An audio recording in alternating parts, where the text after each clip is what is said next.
Andy, my dude, have you heard of the magical website builder known as Squarespace? Ugh, not another Squarespace ad. I feel like every podcast is sponsored by them. Hey, don't knock it till you try it.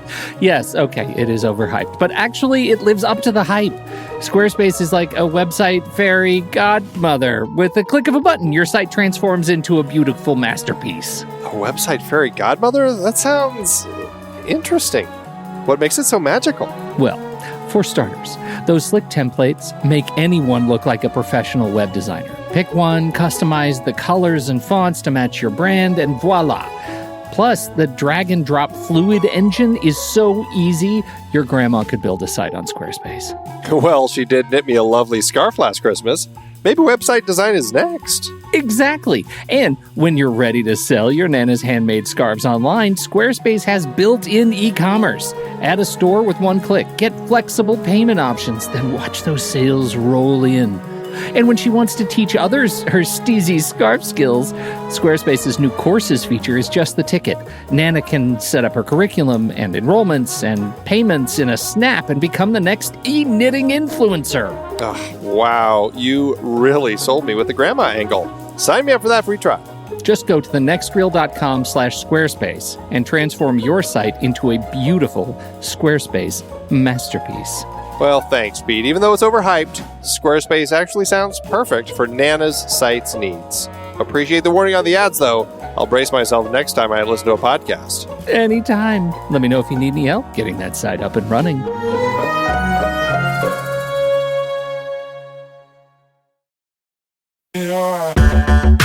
Andy, can you believe we've almost hit 700 episodes of The Next Reel?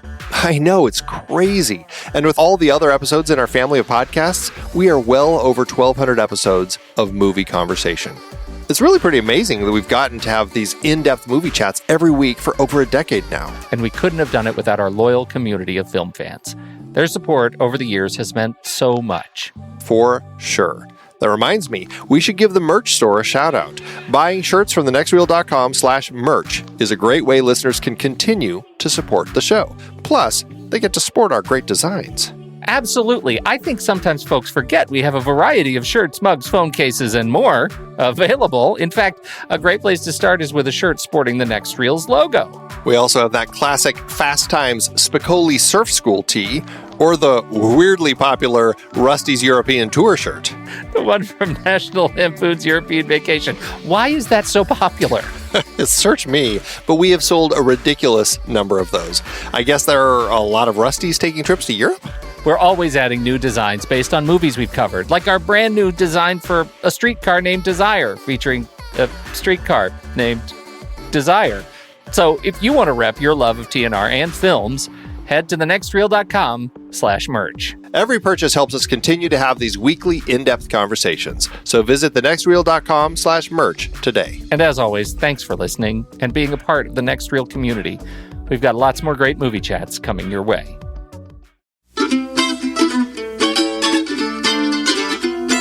This is The Next Reel, everybody. I'm Pete Wright, and that there is Andy Nelson. Hey, hey, hey. And we spoil movies. Tonight on the show, we're taking on Pierce Brosnan's butt in the 1999 remake of The Thomas Crown Affair. I want you to talk about women. Oh, I enjoy women.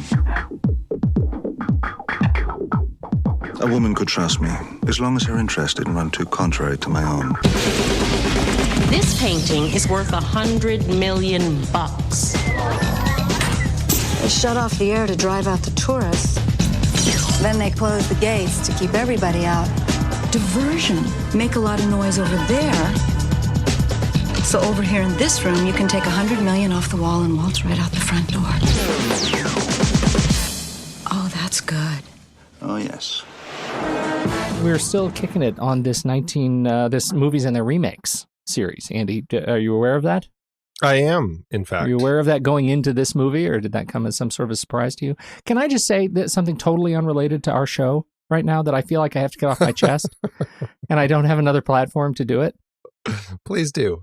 I listened to your fantastic episode of Friends in Your Ears, the Friends in Your Ears podcast, and you did a terrific job until you absolutely punted on the very last question: what is the best shape of pasta noodle.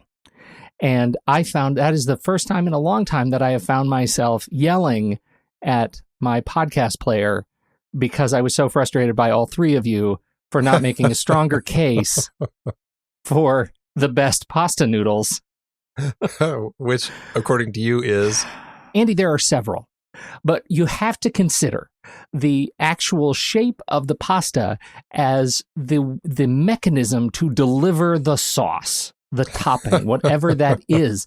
And that's pasta noodles are different in the way they collect and deliver the sauce. And you have to think of those mechanics. And none of you addressed mechanics, Andy. And I was very frustrated by that. So people, please go listen to the Friends in Your Ears podcast with Andy Nelson.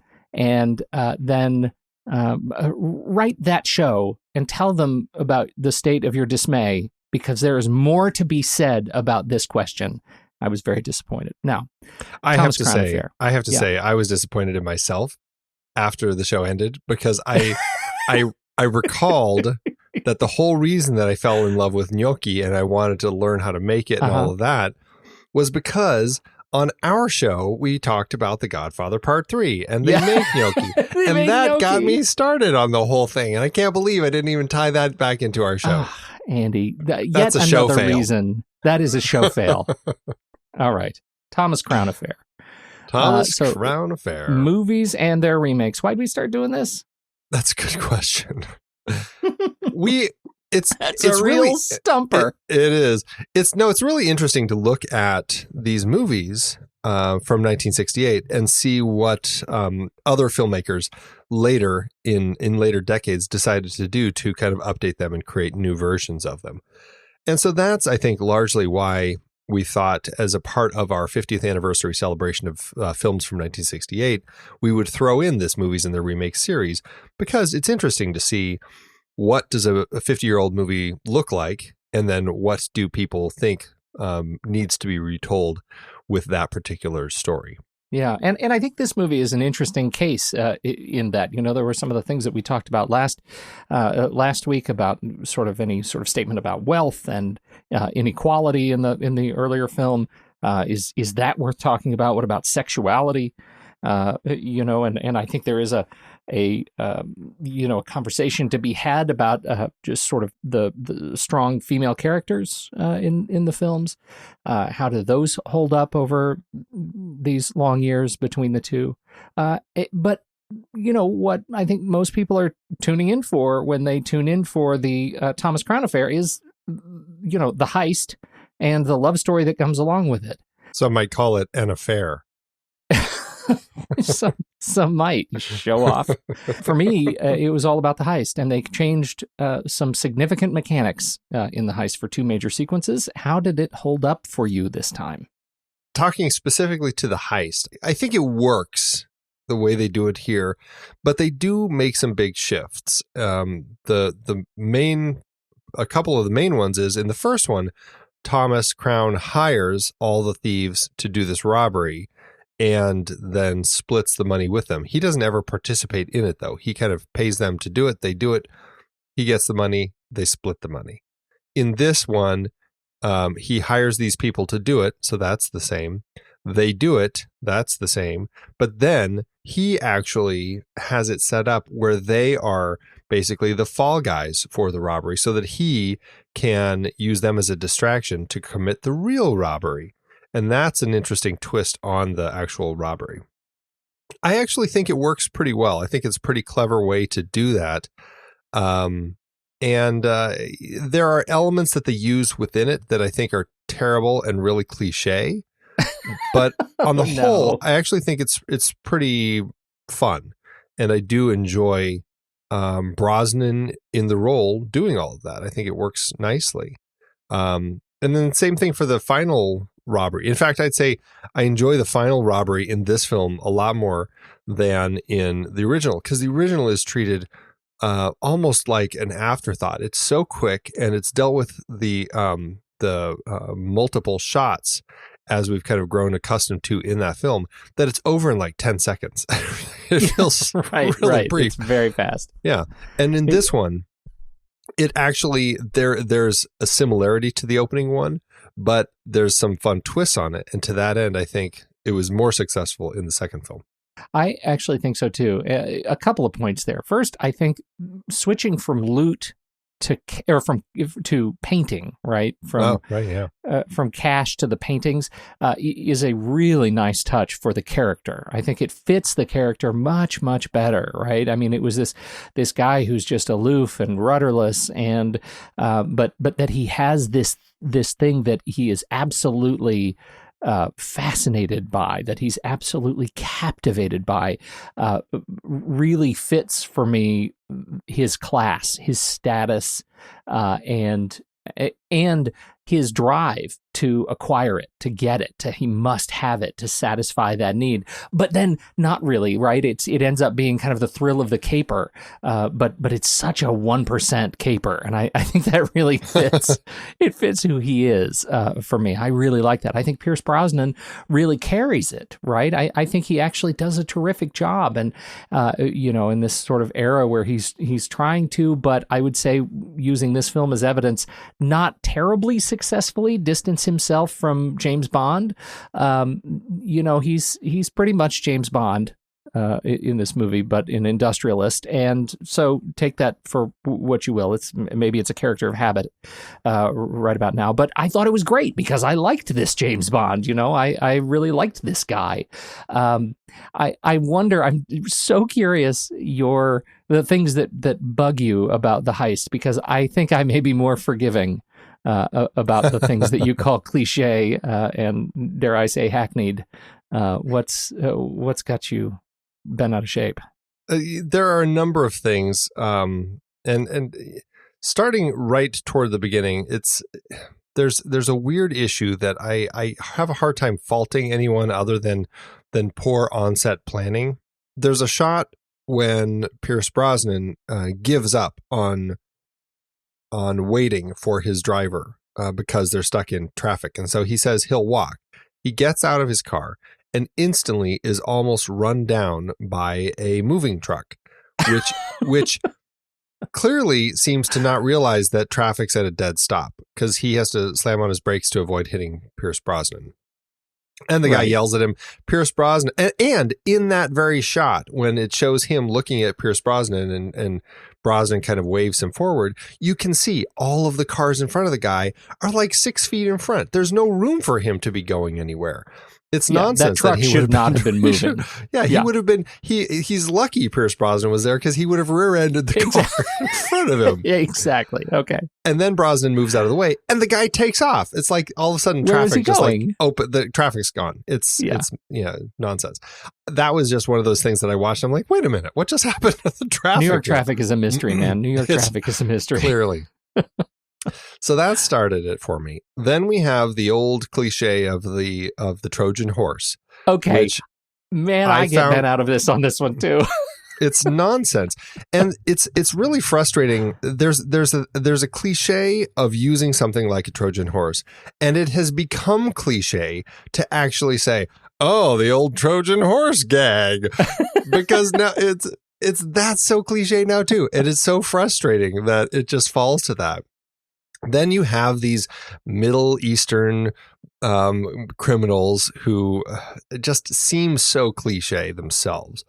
And just the way that they're working and just all like the rolling across the floor and the whole robbery on their end is pretty nonsensical. And I had a really hard time watching it, because Brosnan, his element of the robbery is so cool and calm and just done so smoothly that he's using these these criminal boobs to do the rest of it. And it's so frustrating to watch them, opposite each other.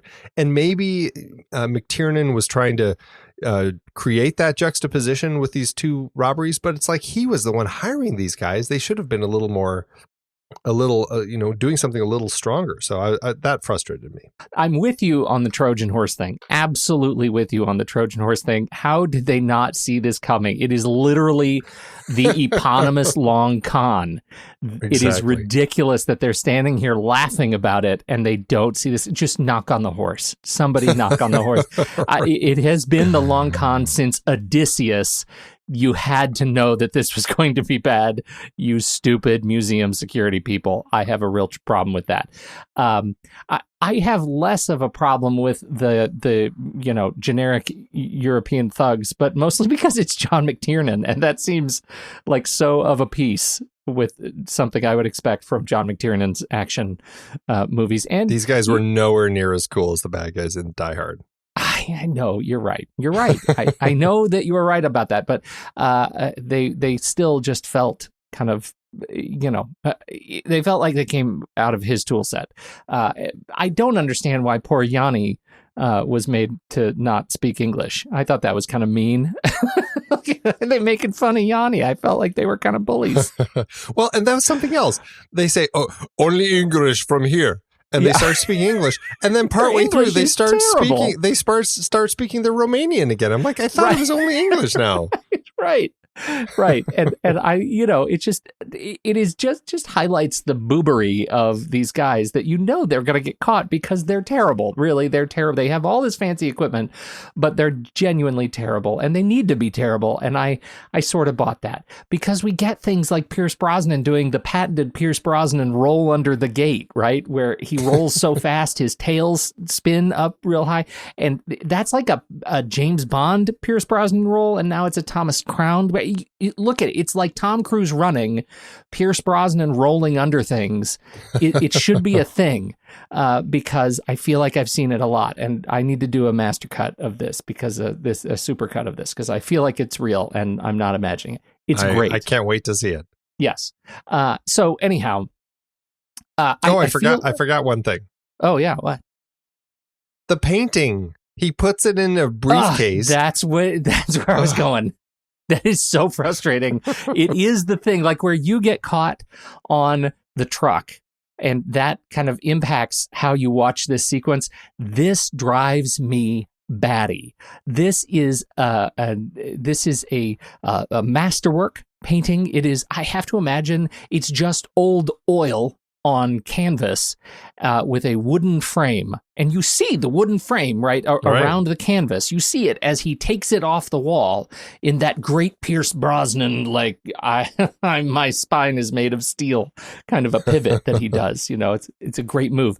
And then he opens his briefcase, and it turns out his briefcase, it's not a briefcase at all. Inside is like this milled aluminum frame, right? It's very lightweight, but it's not flexible. And he jams the painting inside the briefcase and then folds the briefcase like it's nothing. What happened to the little 1x2 frame? Doesn't it crack? And wouldn't you agree that perhaps cracking a masterwork oil painting would devalue it in some way, shape, or form? That is such poor depiction and production design, and everything just sort of fails for me right there. And it makes me crazy. It is when you tell me about this movie, when you say, hey, we're going to watch this movie, this is the first thing I think about. And I think that's a real shame. This should not be the thing that sticks with me most. What's funny is listening to McTiernan talk about it, it was actually a longer sequence, and they went into more detail about them folding it and all that sort of stuff. And it so offended the test audiences. They were just beside themselves that he did this to the painting, that they had to re-edit it in a way where they could kind of make it look as try to fake it out where the audience might not realize that it's getting folded in half. Oh and they do edit it in a way where you think that it's going to work, but I can still tell. And it bugs me to death, just like you. And especially when he pulls it out later and it's completely not folded. I'm like, yep, it's not a shrinking briefcase. Maybe it is. Maybe we should just need to retcon the entire narrative that Thomas Crown has the shrinking briefcase. There you go. What they should have done is just found a painting that was a much smaller size so it could have fit into the briefcase. Then it would have so easy made now. Sense. Yeah. Oh, here's another thing about the robbery that bugs me. The more we're on it, the more it drives me nuts. This is something that really irritated me. So after the robbery's over, you have Rene Russo and Dennis Leary watching the security footage, and they see the room and the three-legged bench. They see later when the heat has risen to a point where all of the heat signatures of the people, just everything registers as pure white. So you can't see anything. And she makes the connection later of, oh, this bench actually only has 2 legs. This mysterious third leg, where did it come from? Why don't you rewind the tape and find out, folks? Just a little bit. It's like, oh. Yeah. That's not a good one. Especially in a movie where they're really showcasing fancy dancy technology, right?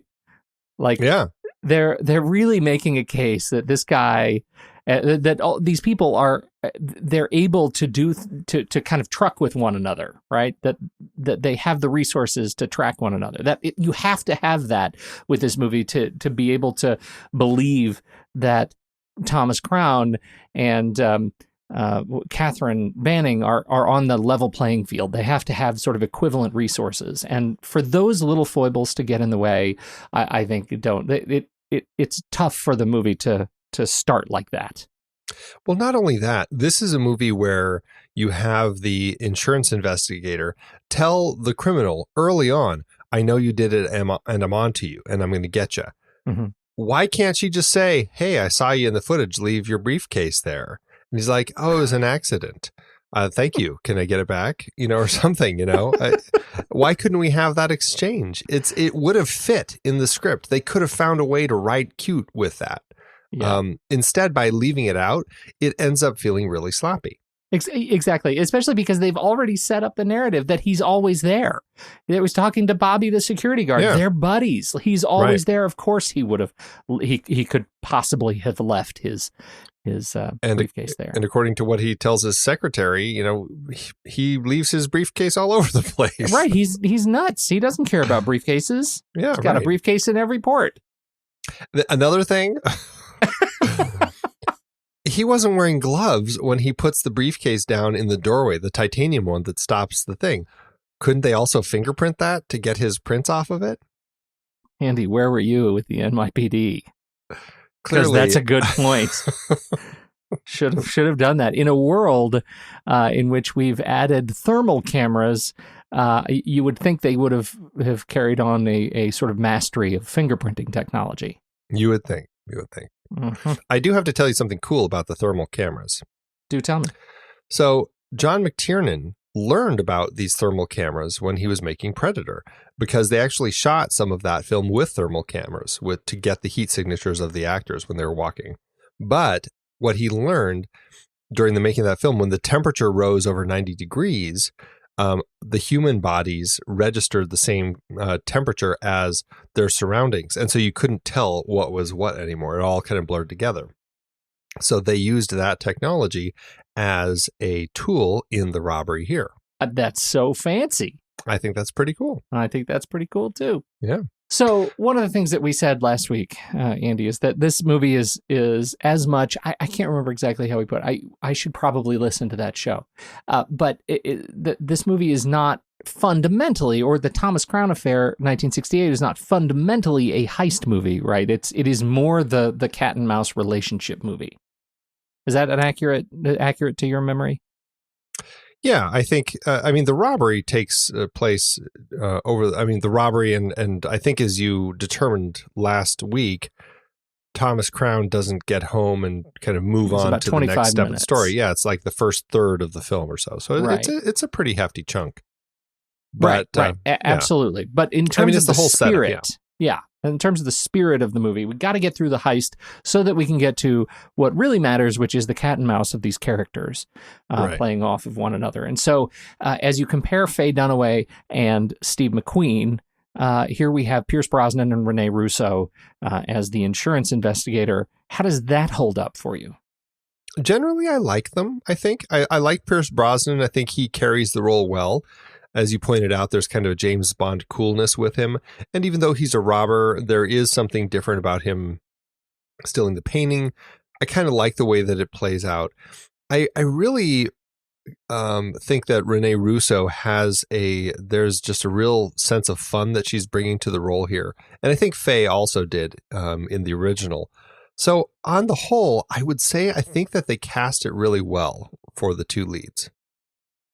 I do too. I think the characters and the performances themselves are quite strong. I enjoy watching them. They're charismatic. One of the things that McTiernan said was, I really wanted to cast someone that, the audience could fall in love with. And he said, you look at Rene Russo, and I'll say now Rene Russo of the period, because I feel like she was in kind of a lot of stuff right around this thing, and I don't have a recent memory of her work, but Thor.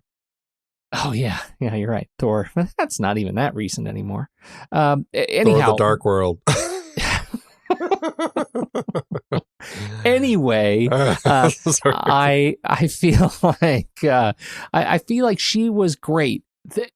They made some weird choices around how they used her and Pierce and their sexuality, and instead of what we had in the original movie, which was the chess and the long kiss, and I'm curious your take on that, because they spend a lot of time in full romantic couple mode, hanging out naked, lots of sex in very uncomfortable places. I find it very difficult to believe that their passion was so strong that a marble staircase is where they would land together. I don't have the joints for it, but they did. It's very strange. It just made me hurt watching it.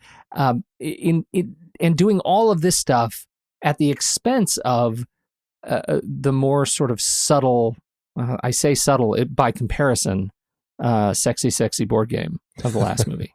The last movie was so erotic, and this movie was inelegant. It didn't live up to the characters that they were creating, that were just more of the elegant character setup. And then we get into just, it's just, brazen. I agree with some of that. I think there is a sexuality in this film that works really nicely for a little while. I don't mind the staircase, like that montage of them when they first get together, on the dance floor in that crazy dress that she's wearing, which works really well on her. She just looks great. She looks great. It's an impossible dress. It worked. It reminded me of the dress that Marilyn Monroe wears in Some Like It Hot. It's one of those dresses that you don't want to shine lights on because right. That's true. Very revealing. I found it actually really nice the way that McTiernan played with kind of the sexuality and the tension during the initial encounter. And I thought it worked for me well. I found it to be kind of sexy, and it kind of created the mood, and it allowed them to kind of just, just kind of connect. And I found it worked really well for me. I feel like after that, then it just kind of begins to kind of turn to just nudity all the time. It's fine. I think it still works, but you're right. It takes away some of the sexuality and the kind of that sensual tension that we had in the previous film. To its credit, McTiernan said that one of the things that he had noted from watching the first film is that once they had sex, that all of the sort of fire left their relationship. And so what the implication here is that he wanted to do something different. He said, this is not what happens in our film. And I think that is true, right? And so there are a couple of things that strike me. One, it is still very hot, right? It's very sexy, and the sex scene is great. Then it moves into a whole different phase of the relationship where it's much more of a couple, right? It's a couple that is completely comfortable, in all stages of undress with each other. It's just absolutely casual, and it feels very natural between the two of them. And that's not what I'm in it for. You know what I mean? Like it is no longer exciting or titillating to just have the constant relationship nudity, because, I know what that's like.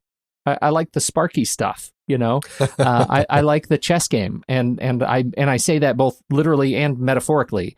And this movie, I miss the chess game. The dance scene is very sexy, and I also think it is a blunt instrument compared to the scalpel of the chess game. It is just not as exciting, and it's not as clever. The way they use the chess game as the visual metaphor for what they're leading into. We know dance sequences lead to sex. Like, we've seen that a lot. And so I just feel like it went for weirdly kind of a lowbrow exposition here. Yeah, and that is, I would agree with you on that count. It's a little disappointing with this film because it feels like, I know that McTiernan felt like Faye Dunaway's character kind of gave in to him, just kind of, basically swooned after they had sex, and her character just didn't have the same strength anymore. But I don't know. I still feel it's stronger because it allowed that tension to remain. And by removing the tension in the relationship, we still have a strong female character in both cases, I think. And I just feel like in this particular case, it does oddly take some of the steam out of the film. Yeah, it is odd. I think that is I get an odd feeling from it. So there are a few elements that they treat similarly from the original to this one. We've got the original sale of a crown property. We've got the golf game where the rich people are just being obnoxious rich people. We've got her spying on him, doing an elite activity. In this case, it's the catamaran when he wrecks it for fun. And of course, then doing an elite activity with him, flying in the glider, which was a nice callback to the previous one. But what did you think of some of the differences? Like, does it matter to you that they moved to New York instead of Boston? For me, it's nothing. I don't care. Trivial. No, I gave it no thought. What about, this is a big one for me. I think a lot of the other ones we've already talked about so far, like the painting versus the money, the way the robbery was done. Right. But the big one for me is the ending. I really had a problem with this ending. And I will say, largely it's because of the really obnoxious and poorly written flight attendant. Yeah, that was one of the OG worst flight attendant. Like, I'm sorry, but the seatbelt sign is still on. Oh, and it's like, what? They're kissing, so she just smiles and stops. She just threw herself, arms and legs akimbo, threw over the seat and started punching on another traveler. And that flight attendant did not move in a way that corresponds to my understanding of flight attendants. Now, I know we've had 20 years since where flight regulations have changed. Maybe my memory is such that this used to be allowed. It was just terrible. But really, it's largely that sense of kind of that tragic end in the original when you realize that these two characters are both going to forgo finding that perfect mate and in love with each other and do what they do. They are the fox. They're going to eat the whatever it is. What's the fox carrying on his back across the water? What's that story? A pigeon? I don't know what isn't the frog. There a frog? There like a frog and no, it's not a frog. It's a frog and a fox and a crocodile or something. Okay, so yes. Anyway, this is a great metaphor. But anyway, they are both doing what comes naturally to them, and they are going to do that instead of It's a love. scorpion. It's a scorpion. Yeah, because the scorpion stings him. Yeah, and stings the frog, and the frog drowns. Yeah, or is it a fox? No, I don't know. Anyway, so you have a fox and a chicken and a donkey and some hay, and you have to get them across a river, but you can't put them in the boat at the same time. Is that the same thing? And a scorpion. I'm sure that's the same. So anyway, and so it's nice in the original ending. These two people do what they do, and they end up apart, and they both know the other person is going to. She kind of thinks, I think, in that one that she's actually going to catch him, and but he's smart enough to know that she's going to betray him. In this one with the happy ending where she gets together with him, it just I don't know. It takes a lot of the steam out of the crux of the story, because all of a sudden it does turn it into a love story, and it takes away that idea of this fire that these people have. Or the alternate version is it turns her into kind of this robber on the run, which is what he's talking to her about. I'll teach you how to, maneuver in the dark corners of the world, whatever. It's like, what? Yeah. It's weird. I just didn't like what it did. Here's where I hang this. I hang the responsibility of that on Pierce Brosnan from the start. When you compare Pierce Brosnan's character to Steve McQueen's portrayal of the same character, what we get in McQueen's Thomas Crown is a greater depth to his angst, to his sadness, right? His rudderlessness is apparent. He wears it right on his sleeve. Even in the romance, you feel a sense of sadness. And I don't think I understood that as clearly until I watched Pierce Brosnan and just look at the way his glee comes out of his face with the painting and the joy that he gets out of the paintings and the way he carries himself as a character, as the sophisticate. He is not as just straight up sad. He is not as sad about his station. And that, I think, is much clearer in the original film, that his motivation for doing these crazy things is because of his angst. It's because he's ending his life, essentially, right? He's ending this part of his life and trying to figure out how to be something completely different. And in this movie, you don't get a sense that that's what's happening here. You don't get it. He's just a guy who likes to steal stuff, but it is purposeless and joyful. And I think from the moment the first frame lights on this movie, there was never an assumption that it would end with the same sense of romantic grief that the first movie did. I think it's because of the way Pierce Brosnan approached this character. Good, bad, or indifferent, it is just a different portrayal, and I think that locked a happy ending.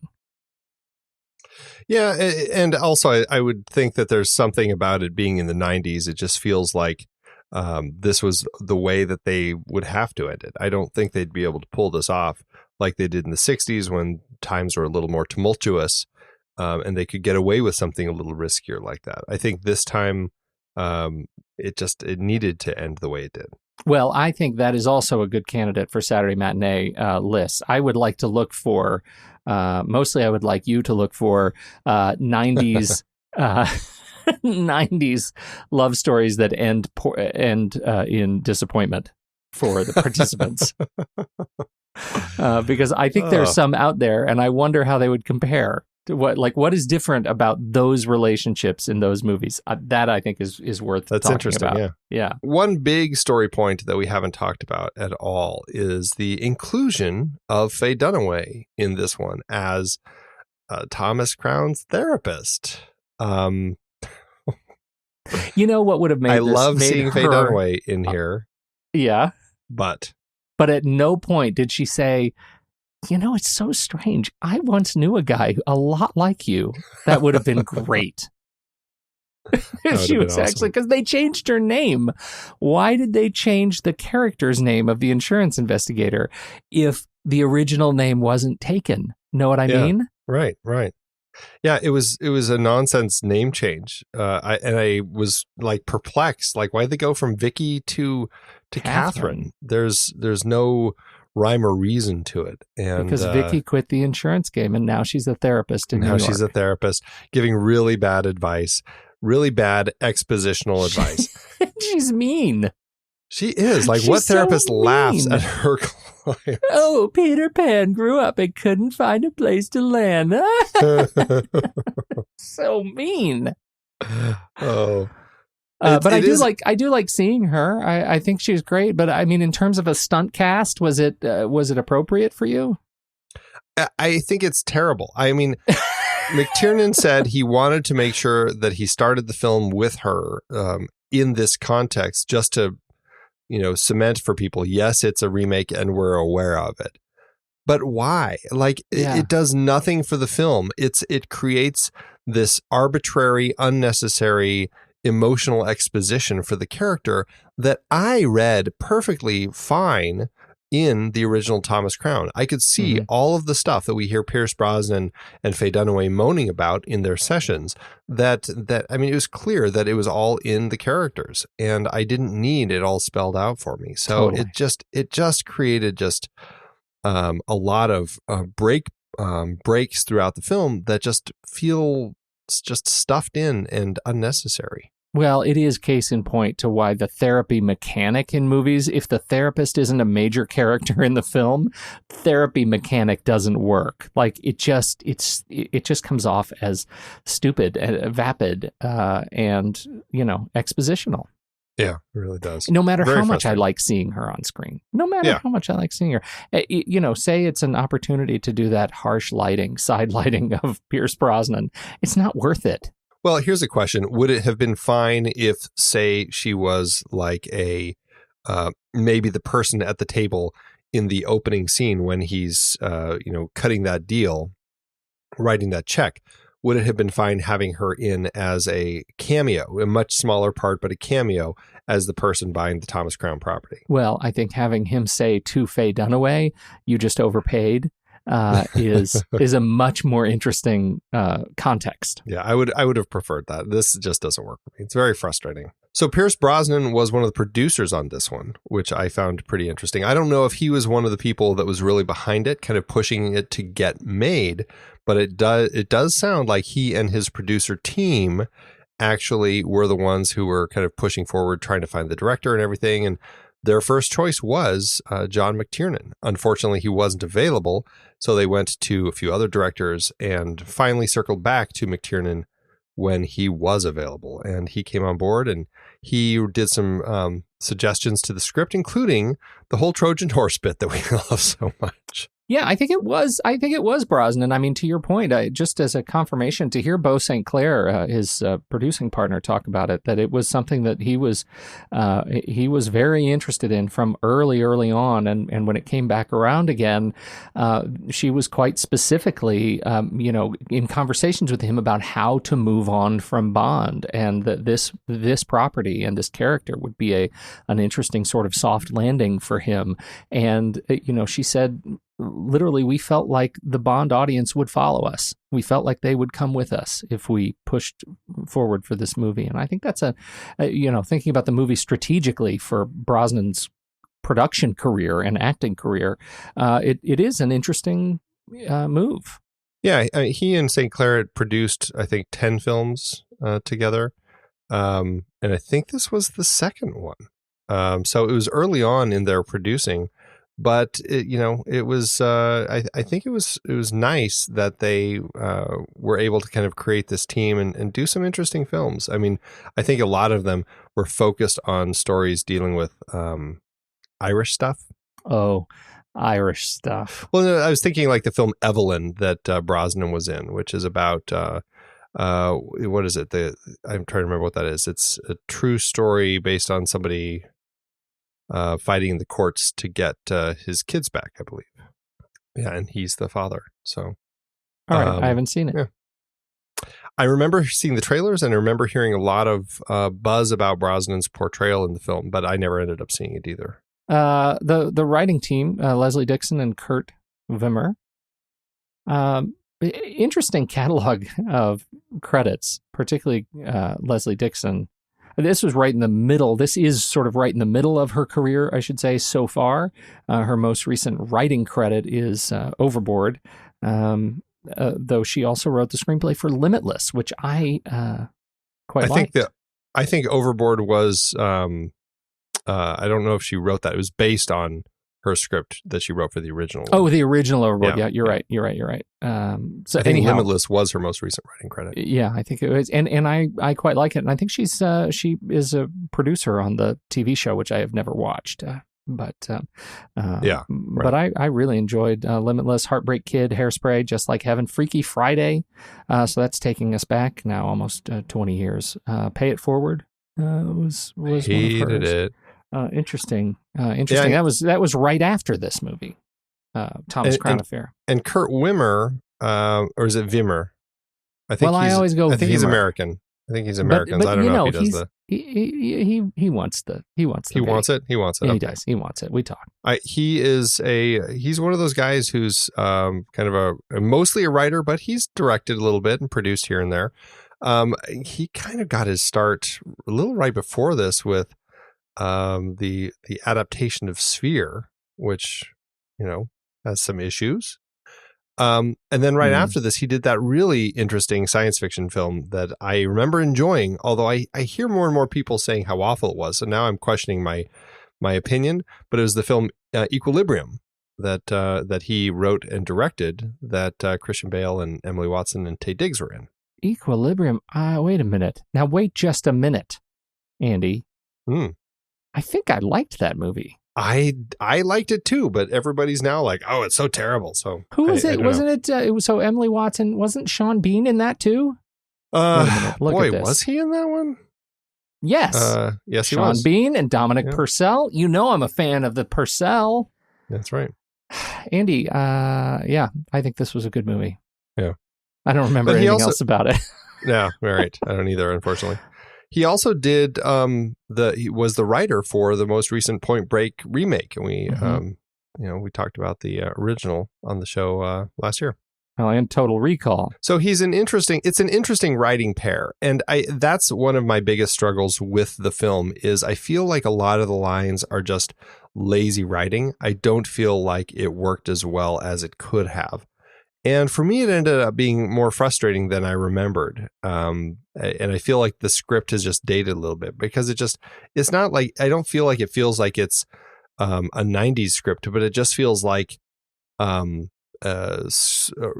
writing style of an older script. And it just doesn't hold up as well for me now. Well, this is an interesting question then. Does it feel more dated as a 1999 interpretation of the story than your experience watching the 68 version? Which feels more dated?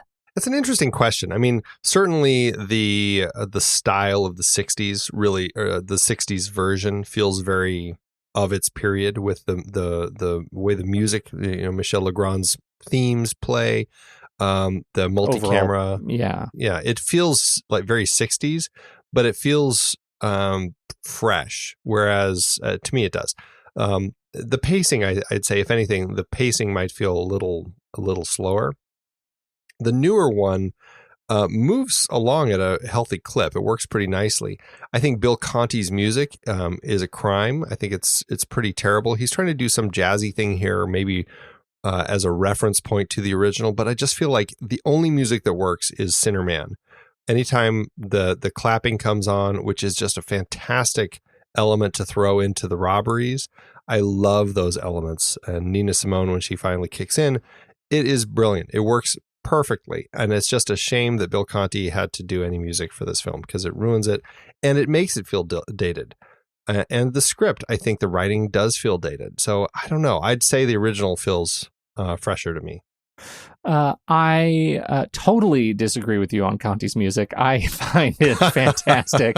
I do agree about Sinner Man, and I have to throw in Sting's interpretation of Windmills in Your Mind, which it's great. I think is just terrific. But I actually adore this, and it reminds me so much of Jerry Goldsmith's Russia House score, which is very similar. So if you say you love that, you are a lunatic. They're the same damn score.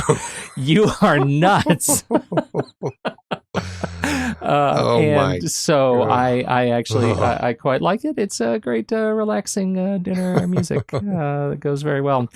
So anyhow, overall, I think it's funny watching these back to back because I think before watching these I would have said, well, obviously the 68 version feels more dated, but in terms of interpretation of the story and the interest I have in the motivations of our central character, I actually think the 68 version is fresher and actually has more to offer, more to say.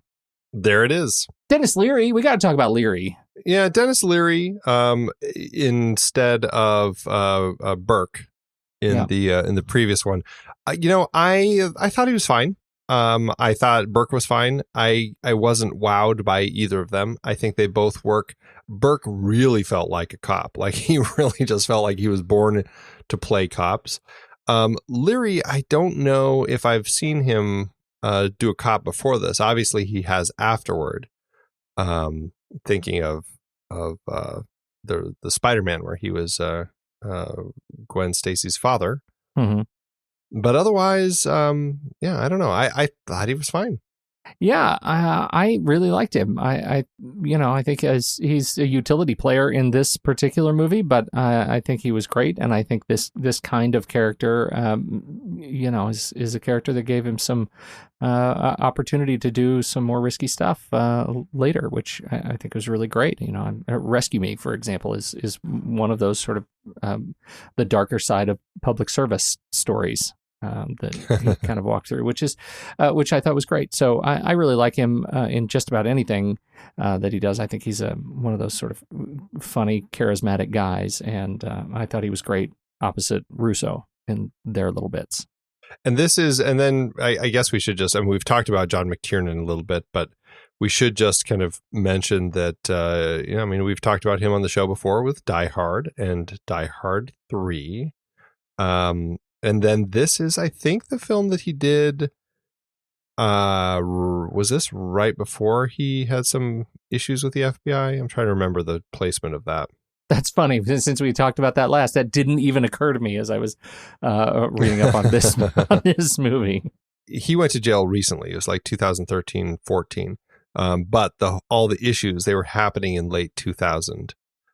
He pleaded guilty to perjury and lying to an FBI investigator in regard to his hiring of the private investigator Anthony Pellicano in late 2000 to illegally wiretap the phone calls of two people, one of whom was Charles Roven, a co-producer of his dystopian science fiction action film remake Rollerball. Rollerball. And that was the film he made after this in 2002. I want to go back to the cast just for one. Can I do that? Yeah. James Saito as Paul Chang. The butler, butler in the black T-shirt. Is he one of those faces for you? Like you see him and you're like, huh, I know that guy. He's a face I recognize, but I wouldn't have been able to tell you from where. Well, he's not as recognizable as other faces. He's got 107 credits to his name. Most recently, I saw him most recently in Iron Fist, the sadly canceled Marvel series. And so that was fantastic, but he is, he's been around a long time. He's done a lot of TV stuff, a lot of TV movies, Big Eyes. He was in Big Eyes.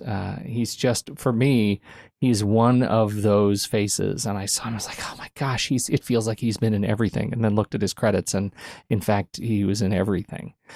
So most of the characters that he played from, 2006 back, all, were all just straight up Asian character placement, if it ends in Tokugawa or Uni or Lu or Wong or Asian mob boss, it was him. But he has done some fantastic work. And so it was really funny seeing him here as kind of just the straight up American, Chinese American, but really American butler. And I thought it's a good character. He was the original Shredder in the first Teenage Mutant Ninja Turtles. That's right. And I'm surprised you didn't say this, Pete, but he was Buckaroo Banzai's father in the deleted scenes of that film. That's where I should have started. You're right. You're right. I know that. All right. So I have one little interesting nugget of knowledge before we move on. When they go to Martinique and they're driving around in that Shelby Mustang, it's a dark green Shelby Mustang that he's driving with her. That car was fitted out for Arnold Schwarzenegger's character in McTiernan's 1993 film, Last Action Hero. They never ended up using it for that film, and McTiernan kept it, and he had it sitting in his garage from 93 until they filmed this. They flew it to Martinique because he thought this would be the fun type of car for Crown to have. And they changed it up a little bit to make it work. But another interesting thing is it is a dark green Shelby Mustang that is the base of that car, and that was the car that McQueen drove in Bullitt. It's such a fun car. Yeah. But they muscled it up. Yeah, they do a lot of things to it, and it's hard to tell what it is. It's practically a transformer. It pretty much is, yeah. Anyway. Now, we have now talked about its precursor, but do we need to talk about a potential sequel? They have talked about a sequel. It's been in development hell. January 2007, they talked about a sequel that was going to be a loose remake of the 1964 film Top Copy. And then Pierce Brosnan said that Paul Verhoeven was attached to direct.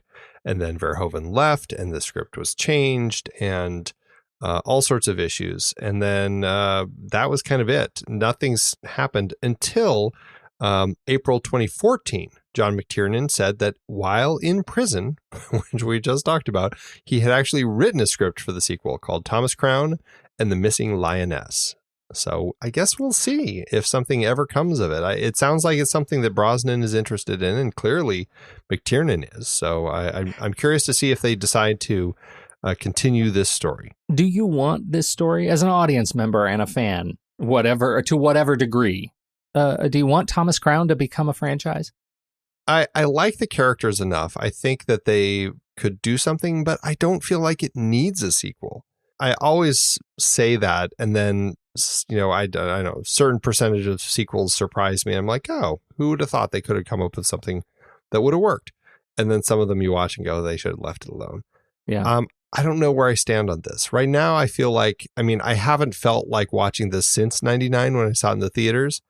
And I feel fine not going out and watching another one of them right away. Yeah, I'm with you.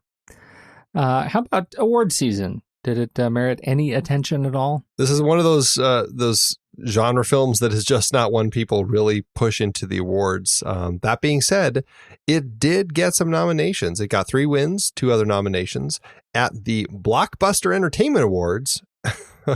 Pierce Brosnan won best favorite actor in a drama romance. Dennis Leary won favorite supporting actor in a drama romance, and Rene Russo unfortunately was just nominated as favorite actress in a drama romance. She lost to Nicole Kidman for Eyes Wide Shut. Also over at the Hollywood Makeup Artist and Hairstylist Guild Awards, Enzo Angileri won for Best Contemporary Hairstyling in a feature film. So, it's those sorts of awards. I'll tell you, she should have won for those boots. You know, the boots? Yo, I know those the boots. Are some great boots. Those were pretty crazy. Mm-hmm. Yes. How about the box office? McTee's remake cost a cool $48 million to make, just about half the price of the painting he stole, actually. It's about $69 million in today's dollars. The movie opened on August 6th, 1999, opposite M. Night Shyamalan's mega hit The Sixth Sense and the Ben Stiller superhero comedy Mystery Men. With Brad Bird's The Iron Giant and the political satire Dick opening earlier in the week, it was quite a busy weekend. The Sixth Sense opened at number 1, and The Blair Witch Project was still burning up the box office, coming in the number 2 slot. Julia Roberts' The Runaway Bride was bumped down to the number 3, and this topped out in the number 4 slot. Never got better than that, as it was a busy summer schedule, but it still managed to have a financially successful run. Thomas Crown Affair made $69.3 million domestically and $55 million internationally, coming in with a grand total of $179 million in today's dollars. That lands it with an adjusted profit per finished minute of $972,000, higher than the original. That being said, if you look at the profit to cost ratio, the original still performed better. It was a fine experience watching the movie, but now that we've talked about it, I kind of want to re-rank it. It's left a bit of a sour taste in my mouth, but I do think it is time for us to step into the ring. Let's do it. Head over to flickchart.com/thenextreel, and you'll see all the movies that we've talked about on this film and how they have stacked up over the years. If you click on this movie in the show notes, it'll take you straight to the Thomas Crown Affair 99 in Flickchart, so you can add it to your own list and see how it stands up to ours. All right, first up, we have the Thomas Crown Affair, or Numi, the girl with the dragon tattoo. That's Numi. Dragon tattoo, yep. The Thomas Crown Affair, or Christmas in July? Christmas in July for me. Yep, Christmas in July for me. The Thomas Crown Affair or Near Dark? I'm going to take Thomas Crown. Yeah, I'll take Thomas Crown. The Thomas Crown Affair or The Girl Who Played with Fire? Girl Who Played with Fire. Yep, same. The Thomas Crown Affair or My Dinner with Andre? Thomas Crown Affair. I'm going to say My Dinner with Andre. Really? Yeah, I mean, I feel fine film. I would watch Thomas Crown first, but if I'm picking based on what I think is the better film, I'm going to say My Dinner with Andre. All right, let's do it. Okay. One, two, three. Paper. Scissors. Andy. They should make Andy. the Andre Crown Affair. Somebody needs to get to work on that. Instead of a sexy board game scene, they'll have a sexy dinner conversation scene with Wallace Shawn and Rene Russo. Shawn, no, it's Wallace Shawn and Pierce Brosnan. Are you kidding? That's right. Renee's not even there. It's just them talking. In fact, it's only after the first hour and 40 minutes that they move their first pawn. Oh, this is going to burn up the box office. Oh, burn the Thomas Crown Affair or The Young Girls of Rochefort? Thomas Crown Affair. Yeah, here I'll say Thomas Crown. Well, that does it. That lands the Thomas Crown Affair at spot 327 on our chart. 327 out of 380. That's pretty low, Andy. It is pretty low. How did it do on your personal list? I had to re-rank this because I wasn't happy with where it was. A little too high. And I ended up landing right smack dab in the middle. It is at 2,030 out of 4,060. And I'm still not sure it's in the right spot, but at least I feel like it was better than it was. Yeah, I struggled. I struggled ranking this one first because I think Flickchart was having some issues. Yeah. But the first time I ranked it, it came in right around 329, which felt really high to me. But now it has come out, and I feel more comfortable here with it at 487 out of 1,050. So roughly right in the middle again. And if I were to go by the algorithm, this should be a 2.5 star straight up elsewhere. If you remember, I think we were both at 3.5 stars for the original Thomas Crown Affair. That is correct. How are you feeling about this one versus that one in the star rating at letterboxd.com/thenextreel? I've been really torn with this one because, yes, I would be right at the 2.5 mark also. And I was torn if I would give this 2.5 or 3. And I feel like I was at a 3, but after a conversation, I feel like it's a 2.5. Yeah, that robbery's a... Man, that was suddenly tough, and I feel like looking at it with any degree of it's hard to not see all those little pieces that kind of make it fall apart. I was with you. In fact, I think when I started, I was at 3.5 stars, and I think now I'm at 2.5 stars. But you know what? I will give it a heart. Yes, because as will I.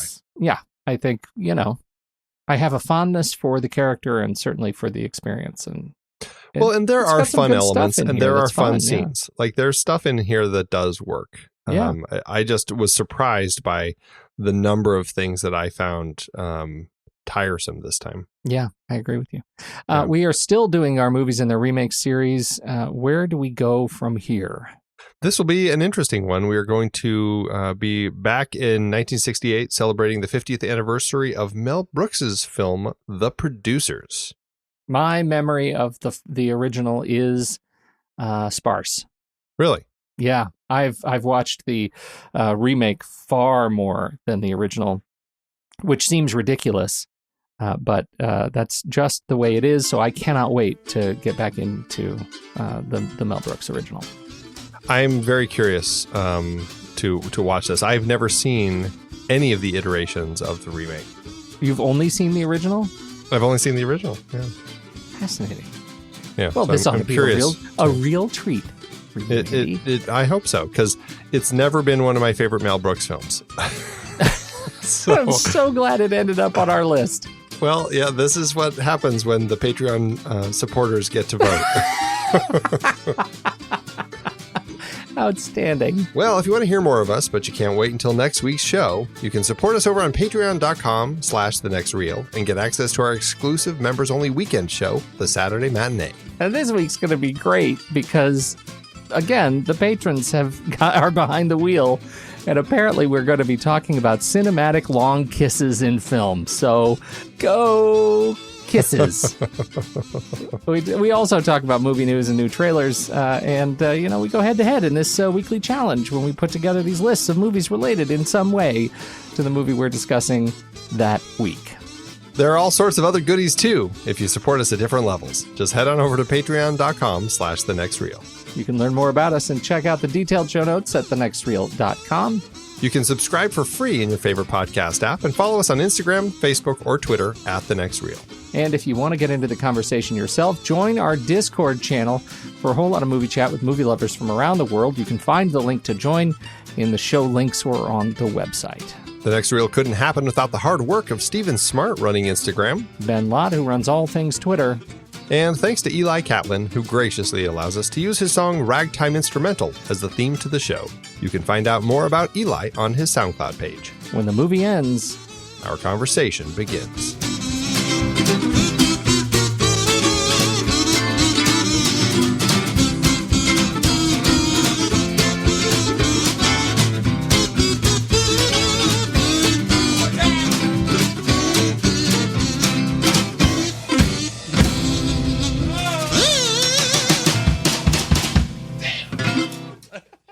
Amazon giveth, Andy. As Amazon always doeth. And because we were right in the middle, we split the difference, right? I think I went low and you bravely went high. I did. Why don't you kick us off?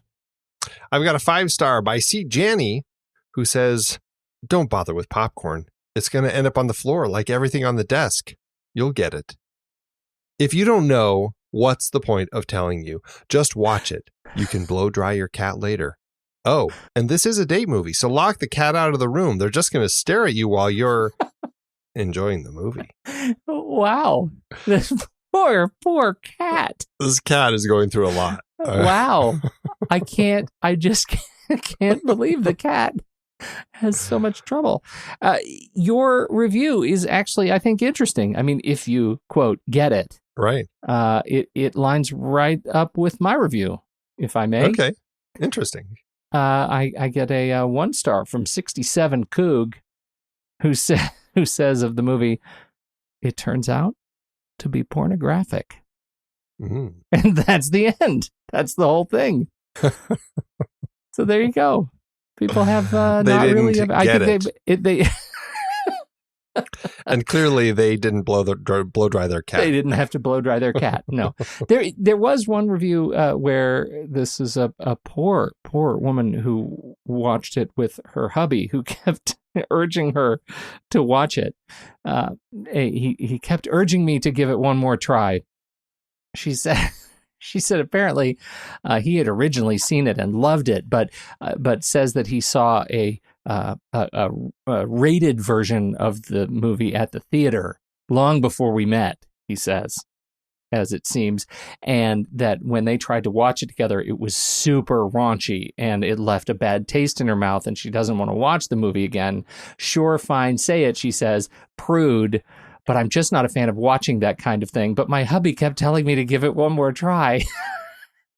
And I'm starting to see, Andy, if you see where we're going here, I'm no longer reading a narrative of her review of the movie. I'm reading deeply into their relationship.